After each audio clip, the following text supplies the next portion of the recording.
Bismillahirrahmanirrahim. Assalamu alaikum. I am Muhammad Tayyib Ajaz, Assistant Professor of English at Government Ghazali Degree College, Jhang. And today we are going to talk about language and linguistics. So it has been a widely discussed topic. The students sometimes get confused whether they should have a degree in linguistics or they should have a degree in English language or they should have a degree in literature. So I would like to differentiate between this linguistics along with language and literature.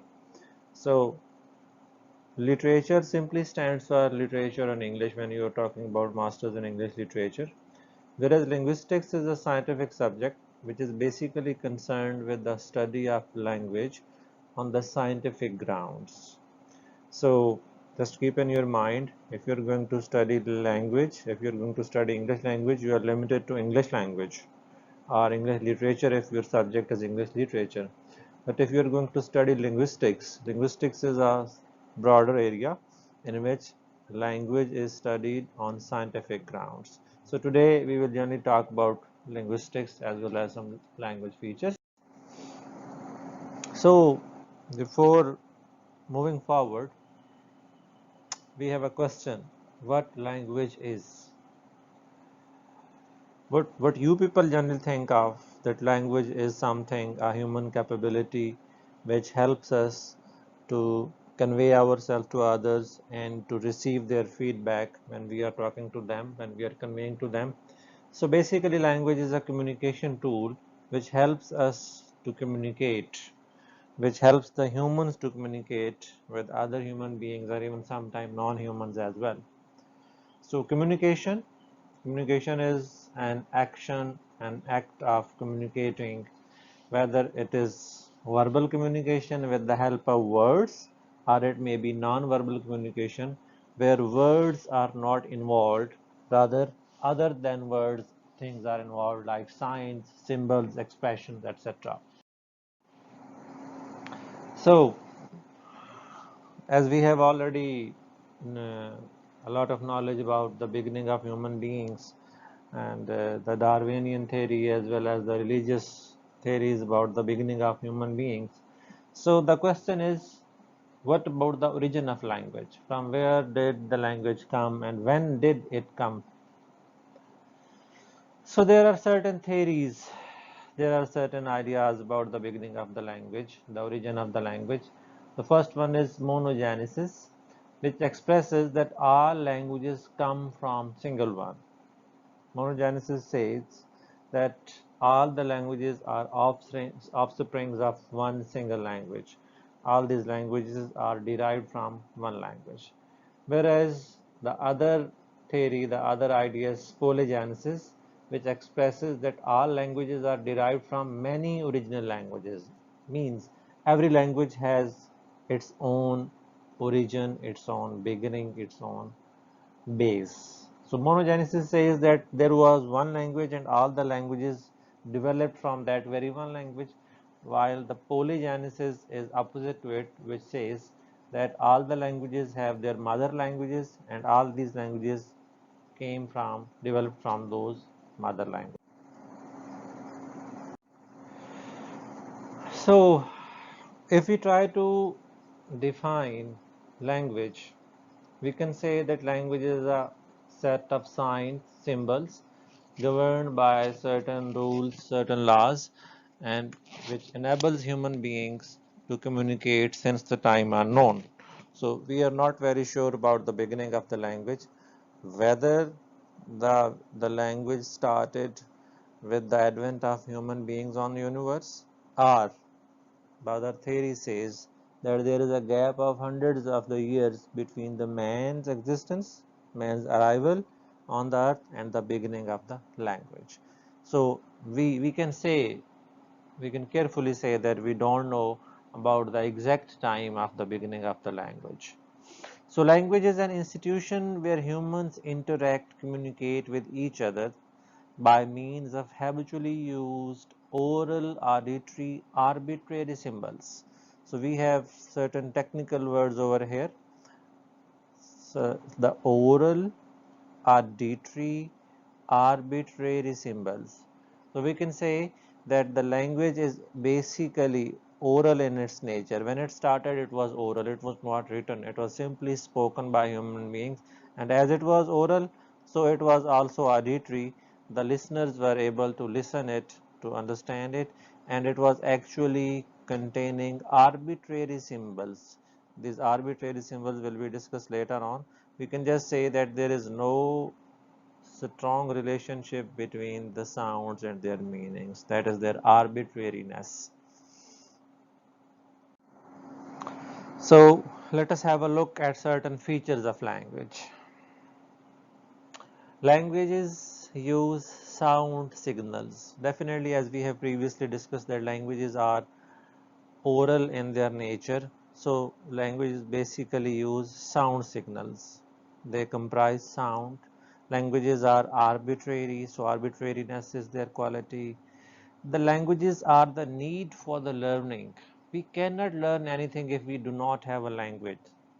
So we can say that language is a need for learning. Duality of patterns. Languages never rely on singular patterns. They are dual in their patterns. They can have multiple ways to express the things. They have multiple ways to communicate the things. The next important feature of language is displacement. It's not at all necessary that languages talk about the things, about the people which are present. Rather, they can talk about the people, about the things, about the events which are far away from them. Creativity or productivity is another feature of language. So with few even limited knowledge of language, human beings have the ability to create, to produce a lot of things. So we can say that creativity or productivity is also an important feature of language. Then comes the patterning. The languages have certain patterns. When we use language, we are following those patterns. If we stray from those patterns, we lose the meanings, we lose the communication, we lose the targets. So the languages are pattern bound, they have certain patterns. The structure dependence. So this is something similar like the patterning. The languages are structure dependent. There are certain structures in every language, and we cannot deviate from those structures. If we deviate, we will be losing the meanings. There are certain minor features of language. For example, language reveals patterns of how mind works. Basically, language helps us to express all the processes. Similarly, what is happening in our mind, this can also be expressed by language. Language is a mean of mental and social development. Definitely, the society cannot exist without language. So we can say that language is a source of social development. Language is a source of mental development as well. Language is the property of the individual as well as the society. This is a very important debate. Who owns the language? Who is the owner of the language? So we can say that language is not only the property of the individual, rather it is also property of the society. Society owns the language, so equally the individual owns the language. So we can say that both individual as well as the society are the owner of the language. Language is a predictor of social identity. Yes, language gives us social identity.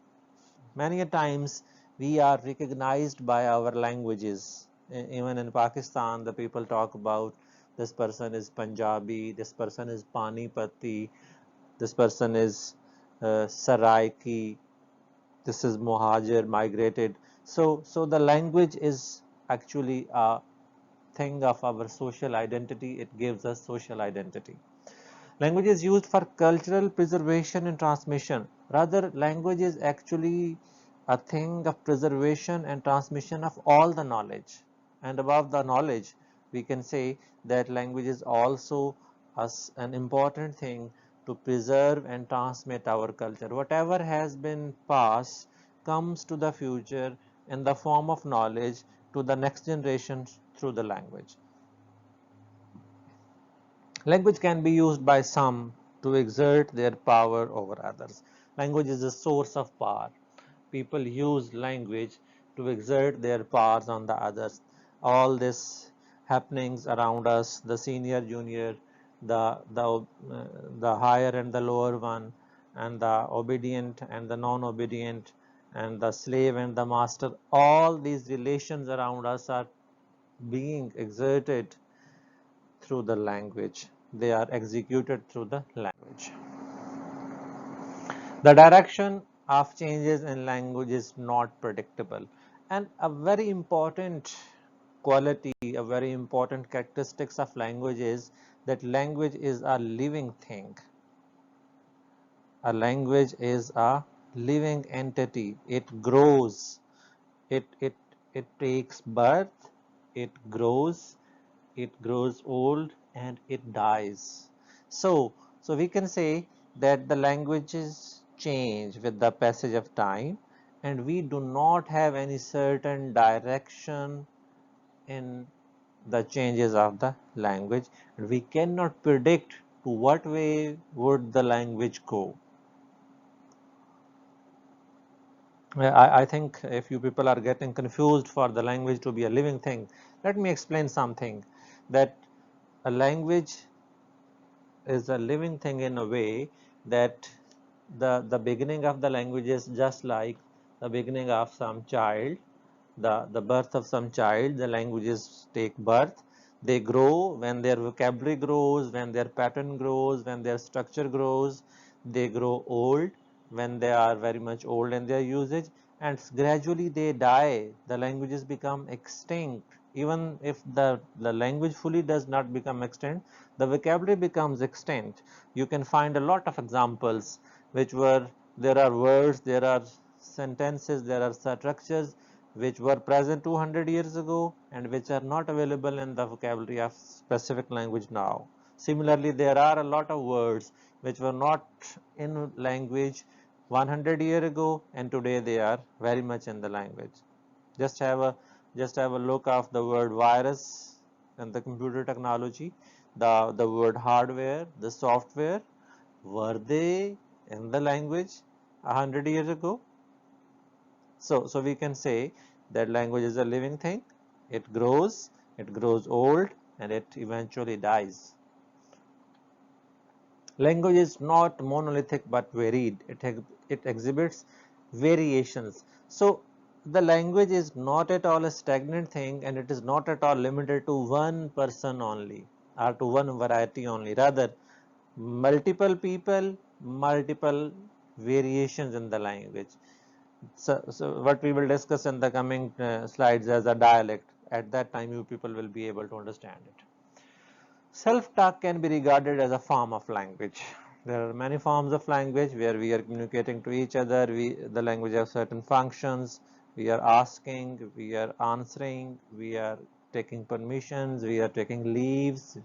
So talking to one's own self can be regarded as a form of language. This is also a form of language.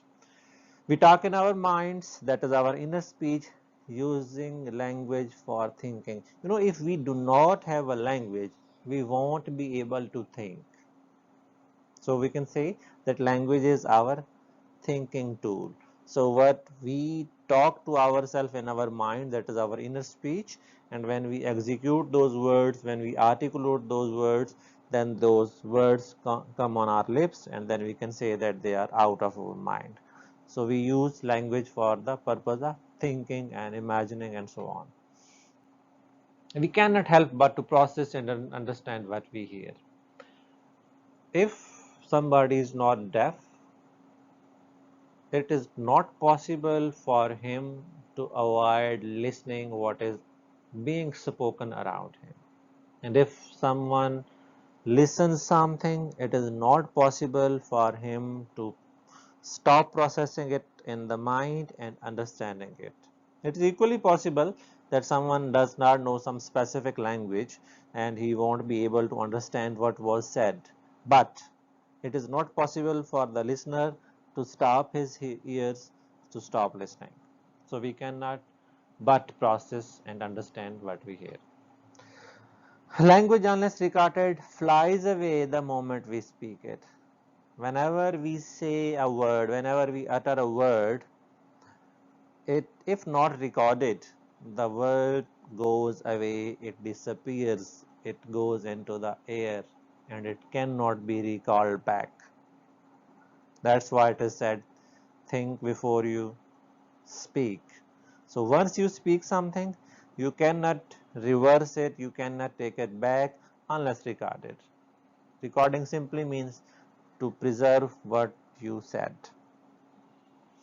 All the languages have the same potential for development. So language, it does not depend upon the number of its speakers, users. Every language has the similar potential for development. Every language has all these characteristics and qualities that we have been discussing in the previous moments. Language facilitates abstract things, abstract thoughts. Yes, it's not at all necessary for the language to always talking about concrete things. Rather, language helps us to talk about, to think about, to listen about the abstract thought. So it can be, we have already discussed that it's tool of thinking as well. Language is adaptable and flexible to accommodate new communicative needs. Language adapts itself, it changes itself according to the needs, according to the requirements of the users. So we can say that language is not at all an object which is strictly stagnant, rather it is flexible, it changes, it brings certain changes in itself, and those changes are always according to the need of the speakers, need of the users. Dimensions of the language, the levels of the language. So whenever we are using a language, we use it in three different dimensions. The first dimension of the language is the sound. Everything that we listen with our ears is a sound. So the language is basically sound oriented, and it is further divided into phonetics and phonology. We will discuss in the coming slides. After the sound comes the structure. The languages are structure oriented. They have certain structures. For example, we say that in English language we have a structure subject, verb, object, and it is always from left to right. Similarly, in Urdu, we have subject, object, and verb, and it is always from right to left. So the languages are structure oriented, they are structure bound, and those structures can be discussed in the realm of morphology and syntax. The third level of language, the third dimension of language is meaning. Whatever we say, whatever we write with certain patterns, we say or we express or we write with certain structure, certain patterns, and everything has certain meanings which are supposed to be conveyed, and the meanings are studied in two different branches of language, of linguistics, which are semantics and pragmatics. We will be talking in detail in the coming slides. So we can say that there are three dimensions, there are three levels of language: the sound level, the structure level, and the meaning level. In sound level, we have phonetic and phonology, the study of sound. In structure level, we have morphology and syntax, the study of structures. And in meaning level, we have semantics and pragmatics, the different studies of the meanings.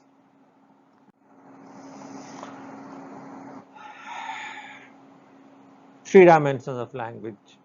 Dimensions of language as used in oral communication. So now we will be talking about oral communication. First one is the form, the sound, the word, the sentence, then meanings, what does it mean, and the use, where do we use it, whether the form should be accurate, the meaning should be proper, and then the use should be appropriate. The form of the language, the components of language as a form. The first thing is pronunciation. What comes out of the mouth, out of the lips, out of the articulatory organs of a speaker. Those sounds combine and they form certain words. Before forming words, they definitely form certain morphemes. So from sounds to the combination of sounds, which may be called morphemes or even words, then comes the grammar. When we combine a lot of words, we combine them, we use them, we place them with each other using certain rules, the rules of grammar, where we are supposed to use noun, where we are supposed to use pronoun, with what sort of verb, and etc. Okay, we have a question. Out of these three things, the pronunciation, the words means the vocabulary, and the grammar. So which one out of these three is more important? Whether the pronunciation is more important, the vocabulary is more important, or the grammar is more important? So what is your answer? Even I may ask this question in another way, that if we have these three components of a language, which one may be skipped and which one may not be skipped? So which one is more important? If your answer is pronunciation, if your answer is vocabulary, if your answer is grammar, what would you answer?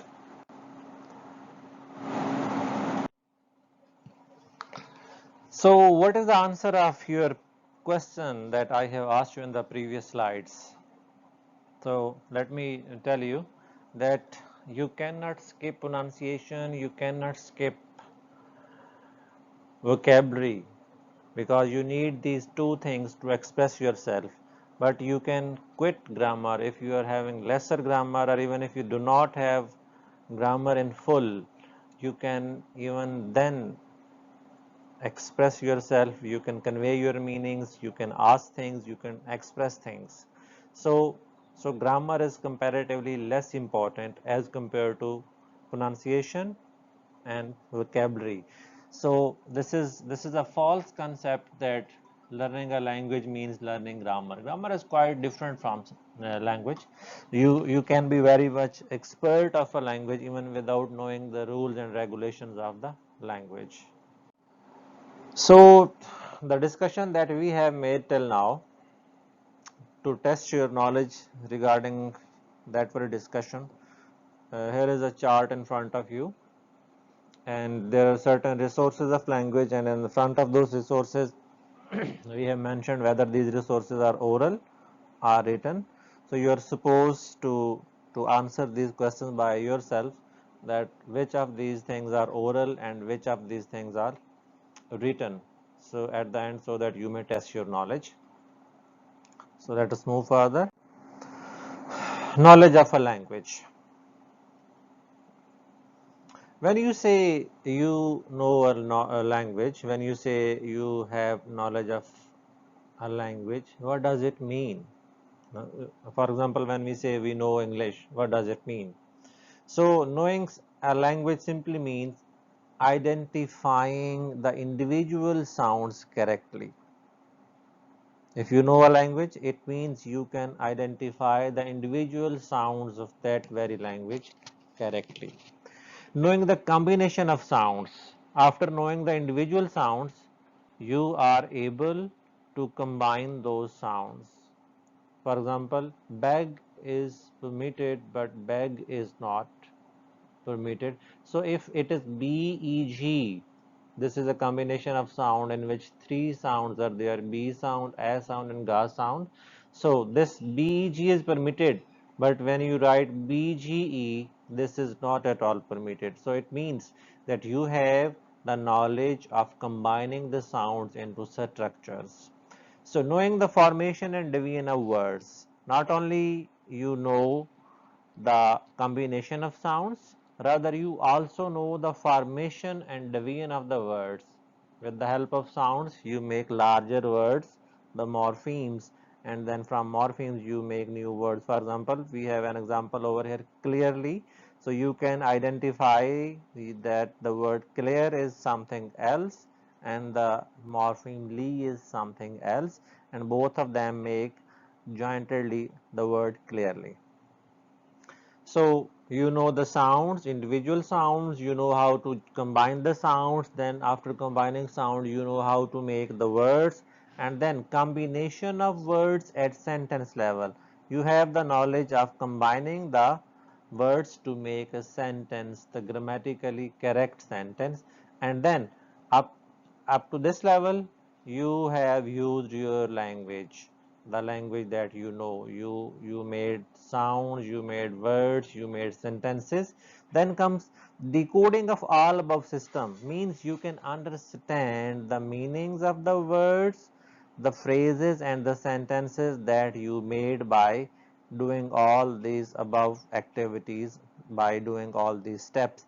And then you can use this language in a communicative context. You can use the language in a contextual way, not in a random way, not in an ambiguous way, not in an extempore way. Rather, you can use the language in a contextual way. So knowing a language means knowing the sounds, sounds to the words, words to the sentences, and then sentences with the meanings, and then using those sentences in a communicative context. This all makes you know about a language, whatever language you speak.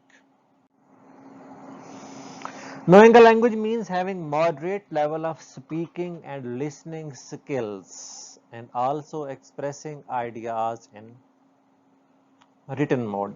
You know that language has four skills: the listening skill, the speaking skill, the reading skill, and the writing skill.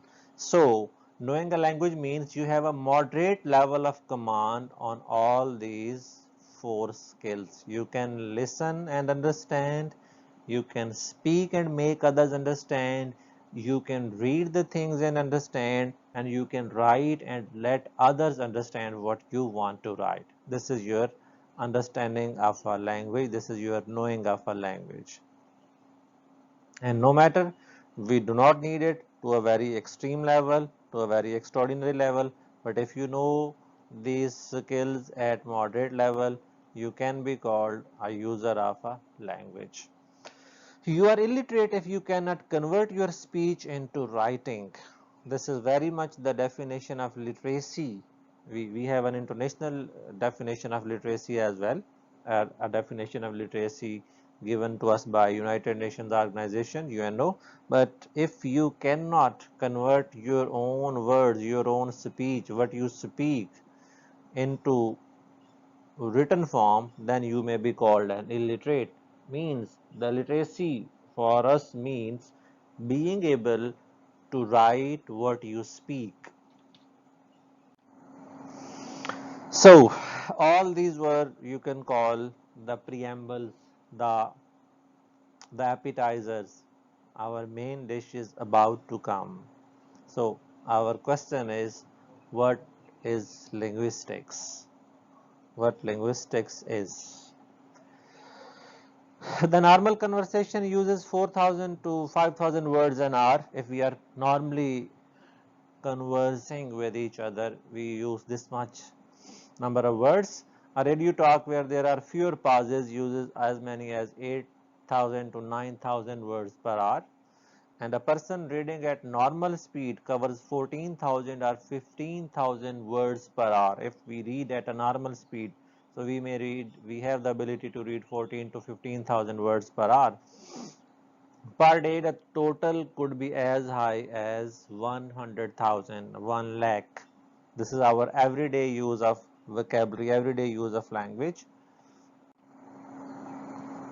So, the use of language is an integral part of human beings. We, being humans, use all the time language except when we are sleeping. Even sometimes we use language in sleep.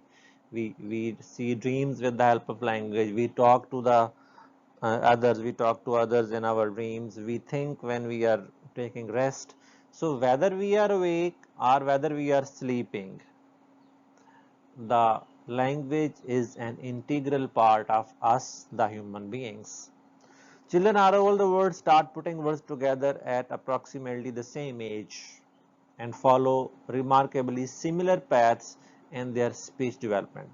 whatever the children are living area, wherever they are living, whoever their parents are, or whatever languages they are speaking, or whatever languages their parents speak, all the children at all the world level start using language almost with some minor differences at the same age, and they have the similar paths, they have the similar steps in learning languages and in their language development and their speech development. So our languages are similar in their basic structure, whether they are in Africa, Austria, Turkey, Arabia, Asia, India, Pakistan, whatever it is. So all the languages, whether it is English, Urdu, Persian, Hindi, Russian, French, all the languages have the same basic structure. We will talk later on about this similarity in the language when we will be talking about universal grammar. Then we will discuss further that how the languages share the same structure, the same basic structure. So linguistic tries to answer the basic questions. We have already discussed that linguistics is the study of language, the scientific study of the language. So linguistic actually tries to answer the basic questions related to language. For example, what is a language? How does language work? What do all languages have in common? And what range of variation is found among languages? How does human language differ from animal communication? How does a child learn to speak? How does one write and analyze an unwritten language? Why do languages change? And to what extent are social classes difference reflected in language, and so on. These are certain basic questions that are related to linguistics, which are associated with the linguistics and linguists. The person who works on linguistics, the person who works on language is called a linguist. So when the linguists try to find the answers of these questions, they are actually doing linguistics, they are actually studying language. So linguistics is the scientific or logical examination of any aspect and property of language. It can be as a whole study of language, but even it can be any aspect and any single property of language. Lyons 1968 says that linguistics is the scientific study of language by means of controlled and empirically verifiable observations with reference to some general theory of language structure. That according to Lyons, linguistics is the scientific study of language. It is the scientific study of language, and definitely if the study is scientific, it is empirically verifiable with the help of observation, with the help of experiments and so on. So how does linguistics work? What steps does it follow to be scientific, and how does it reach its finding and conclusions? This is our question. So first of all, the introspection, the intuition, the observation, the description, the hypothesizing, the experimentation, the modeling, the theorizing, and results. So these steps are there to finally reach a conclusion when we are studying language. Here comes the important distinction in linguistics. The speech and writing. Speech is something different and writing is something different. Then there comes the descriptive linguistics and prescriptive linguistics. Then comes synchronic linguistics, synchronic studies and diachronic studies. Then comes Lang and Parole. Then comes competence and performance. Then comes functionalism and formalism. All these things are important and we will be discussing it gradually. So the first thing is oral language versus written language.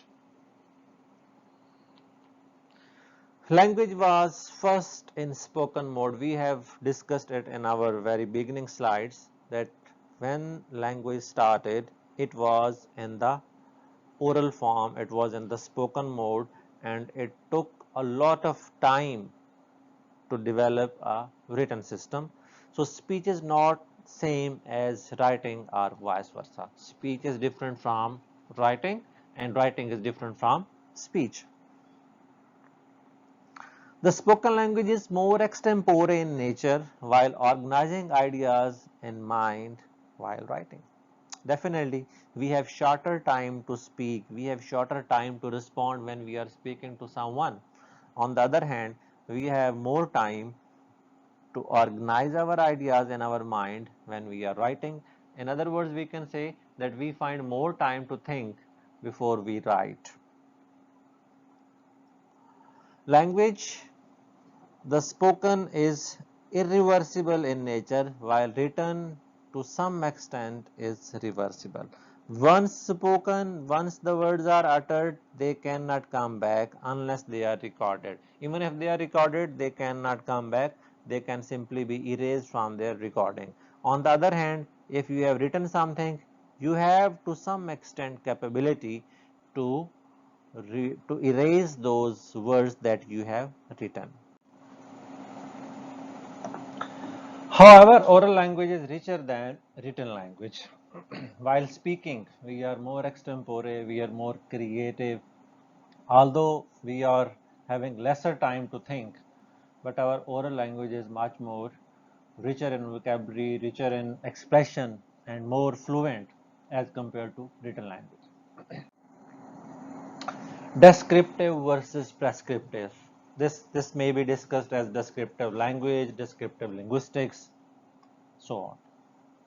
So this descriptive and prescriptive represent two different types of studies, two different types of linguistic studies. When we are in the area of descriptive linguistics or descriptive studies or even descriptive grammar, it means to describe the fact of linguistic usage as they are and not how they ought to be, with reference to some real or imagined ideal state. A descriptive grammar, a descriptive language, a descriptive linguistics simply means to describe as the language is being used. As the user is using it, you simply as a linguist describe it that this expression is used by users in this way or in that way. To simply describe the actual usage of the language is called descriptive language, descriptive linguistics, and even grammar is also descriptive when we discuss the grammatical rules as they are being used. On the other hand, prescriptive means to prescribe someone, to prescribe something, that this is an ideal thing, this is a correct thing, and the things should be done like this. The language should be used like this. The grammar should be like this. So if you are prescribing it, if you are suggesting it, if you are comparing it with the standard one, then this is prescriptive grammar, then this is prescriptive linguistics. It means to use any approach which attempts to lay down rules of correctness as how language should be used. So we can say, we can compare these two things with these two words, with these two phrases, that descriptive means simply describing how the language is being used, and prescriptive means not describing but prescribing that you should use, the user should use the language in this way or in that way. Synchronic versus diachronic. In synchronic linguistics, languages are studied at a theoretical point in time. At a specific time, a state of language, how it was, is called a synchronic linguistics. You can simply remember synchronic by study at a specific time, studied at a point of time. Okay. Suppose you talk that how were the spelling of a specific word in the year 1920 and how the spelling of this word are in the year 2020. So you have a specified time and you are discussing it on a specific point of time. It means you are working in synchronic linguistics. On the other hand, The diachronic linguistics means when you study the language from a point of view of their historical development, then you are diachronic linguist. How the language gradually developed with the passage of time. You can simply say the historical linguistics. Diachronic study means historical study.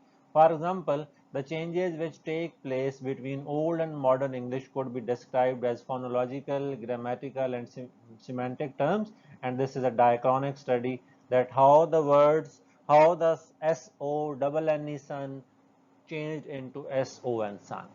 So synchronic means the study on a specific period of time, whereas diachronic means the historical study, a study with the passage of time.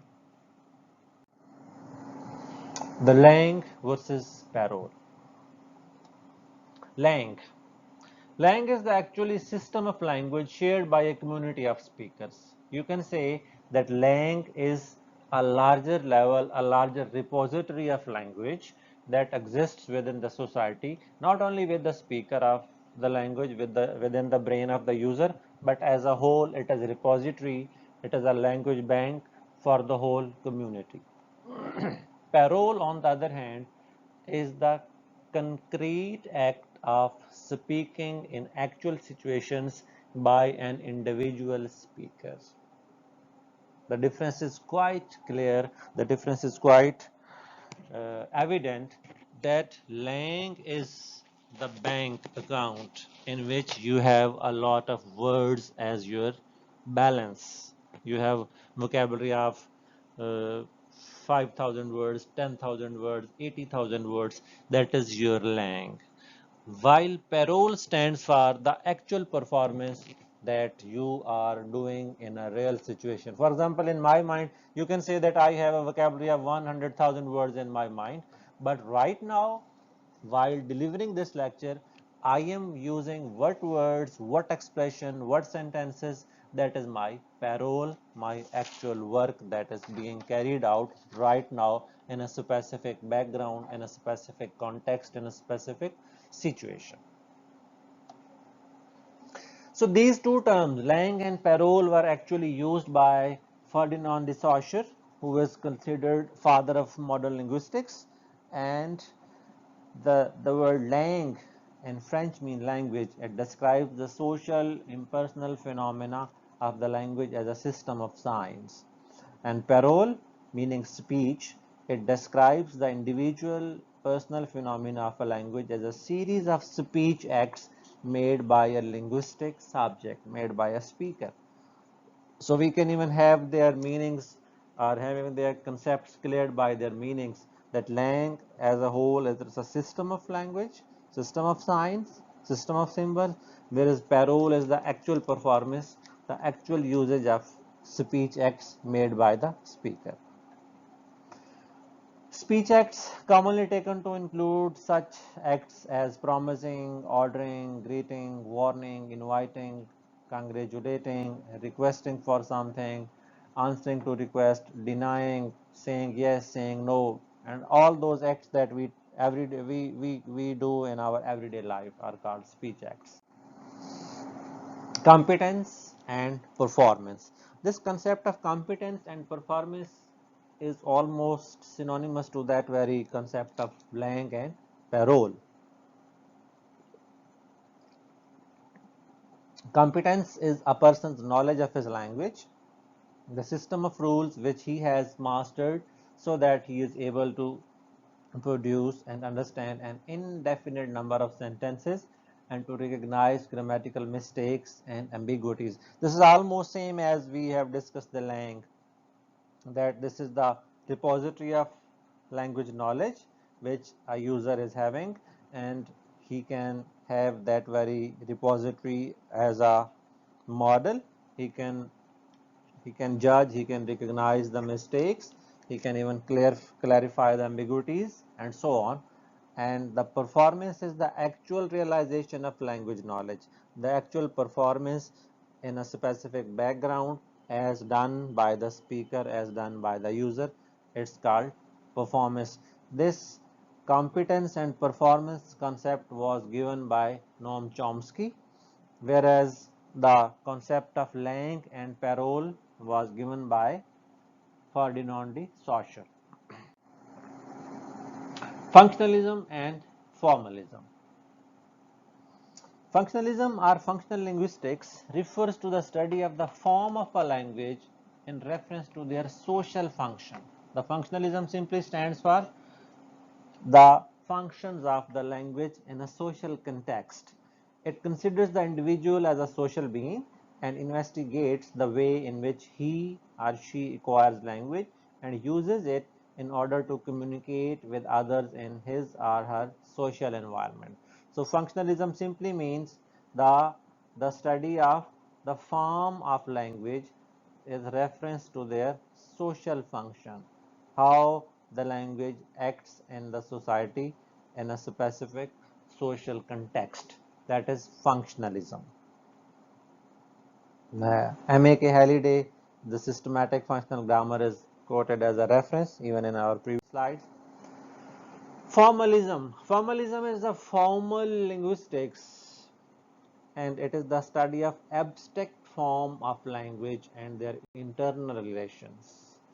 The functionalism relies and stresses on the function of the language in a social context, whereas formalism stresses on the forms of language and their internal relations, how the language works with the words within the structures with each other. It fixes on the forms of language as evidence of the universals without considering how these forms function in communication. So formalism does not have any concern with the functions of the language. It simply relies, it simply stresses on the form of the language, and it has no relation with the functions. Noam Chomsky's transformational generative grammar is quoted as a reference over here. How does linguistics different from traditional grammar? So what linguistics is we have discussed, and what grammar is you people already know. So linguistics is descriptive and it is not prescriptive. It does not prescribe the rules of correctness. A linguist would never tell you that you should use this structure, you should use that structure, you should use language in this way, and you should use language in that way. So we can say that linguistics is descriptive in its nature and it is never prescriptive. A linguist always tells how this language is, what are its features, how the users are using, how they are speaking, how they are pronouncing, how they are articulating, how do they consider their meanings, and so on. So language changes all the time. Linguistics do not judge but observe it. Linguist never considers that the changes in the language are justified or not, they are good or bad. He or she simply observes those changes and he has nothing to do with anything else. So linguists regard the spoken language as primary, not the written. For linguists, the language, the primary language is the oral language, not the written language. Writing systems are derived from the vocal sounds. These written systems developed a lot of time later after the man started speaking. So who is a linguist? Anyone who studies a language with the purpose to describe and explain any topic related to language. In simple words, anyone who is studying any language is a linguist, or even any aspect of any language, he is or she is a linguist. Not always need to form a theory, but it will be sufficient to produce a body of observation that are systematic, or even to systematically state what is already known, or description, or pedagogical purpose. So never expect that a linguist is always having a theory, he is working on some theory, or even he is going to give some system or negate some system or so on. Not at all. Even a person who is working on any one aspect of a language, observing something, trying to find the difference, trying to find the problem, or even he is working with the pedagogical purposes, he is even concerned with teaching purpose, he or she can be called a linguist. And a linguist is observer rather than participant. A linguist is always observing the things and then trying to reach some conclusion or some results. Linguist. There are certain misconceptions about linguists. We should be very much clear that being a linguist does not mean that a linguist is capable of speaking many languages. Not at all. It is not possible for a linguist, although there might be linguists who have a command on so many languages. We have a living linguist in our times, Noam Chomsky. He has command on English, Arabic, French, Hebrew, Greek, Latin, and he can use all these languages as an expert user. But this quality is not common for every linguist. So it's not at all a good concept to think that a linguist have knowledge of all the languages or so many languages. So do not think so. The linguists are sometimes confused with translators and interpreters.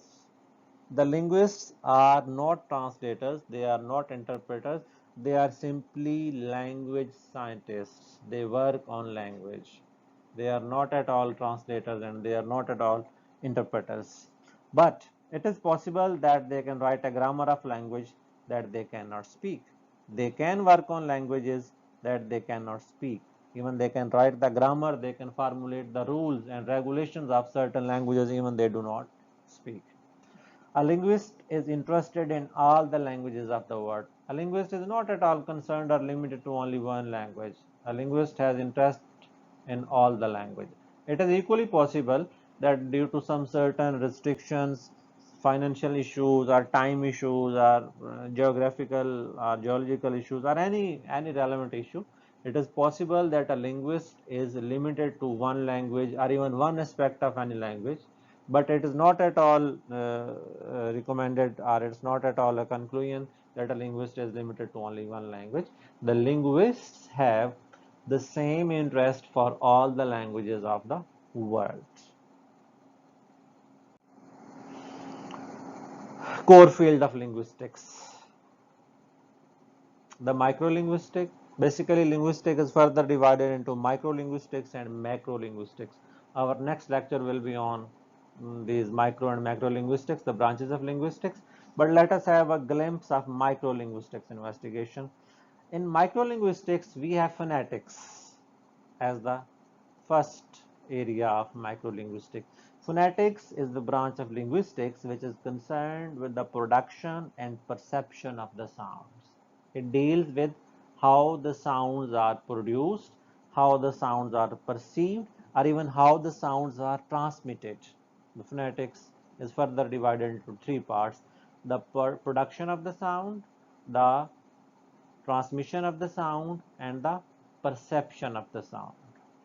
So phonetics is the branch of linguistics which deals with the study of sound, the production of the sound, the transmission of the sound, and the perception of the sound. Then comes the phonology. Phonology is the branch of linguistics which works on the sounds, but sounds in a language. We have a difference over here between the phonetics and phonology. When we were talking of phonetics, we simply talked of sounds. The sound may be any sound. Whereas while we are talking about phonology, we said sounds, the sounds of a language, a sound of a specific language. We will discuss it in detail when we will be talking about our detailed lecture on branches of linguistics. So then comes morphology. Number third is morphology. Morphology is concerned with the word formation. So the branch of linguistics that deals with the word formation, with the making of new words, is called morphology. It is also asked to be the study of morphemes. Then comes the syntax. The fourth level of microlinguistics investigation is syntax. From sound to sound in a language, from sound in a language to the sound to the words, from words to the sentences, and from sentences, the sentence structure, we call it syntax. The study of sentence structure is called syntax. From syntax onward, we move to semantics. This is the fifth level of linguistic study, the sixth level of microlinguistic investigation, the semantic. the meaning of a words, how they combine into sentences, what do the words mean. We call semantics as the study of meanings. So phonology, syntax and semantics are bread and butter of linguistics. Together they constitute the grammar of a language. So the grammar part of a language actually consists of three areas: the phonology, the syntax and the meanings. Phonology plus syntax plus semantics, grammar or sometimes morphology or syntax is also considered as the part of grammar. The macro linguistics. While we were talking about micro linguistics, we were talking about the narrower, the shorter areas of the language investigation. For example, we talked of the sound, the one aspect, the sound in a language, one aspect, the morphemes in a language, the words in a language, one aspect, the sentence structure of a language, one aspect, the meaning of a language, singular aspect. In macro linguistics, we have a holistic approach to the language. We talk of language, we talk of linguistics as a whole and not as a part. So in macro linguistics, we have pragmatics, which link language with the external world, the language in a context, the language in a background. So we can say that this is a macro linguistic investigation. Similarly, the sociolinguistics, the study of language and the society, the whole language and the whole society. So the study of a language within the society is called sociolinguistics. Sometimes even people call it sociolinguistics. Historical linguistics, the study of language change from one way to the other way, how the language is developed with the passage of time. That is the historical linguistic, the study of language in a historical perspective. The psycholinguistic, the study of language and mind, the study of psychology of language, that is called the psycholinguistics. First language acquisition, and SLA stands for second language acquisition. This acquisition of language or learning of a language is also macro-linguistic.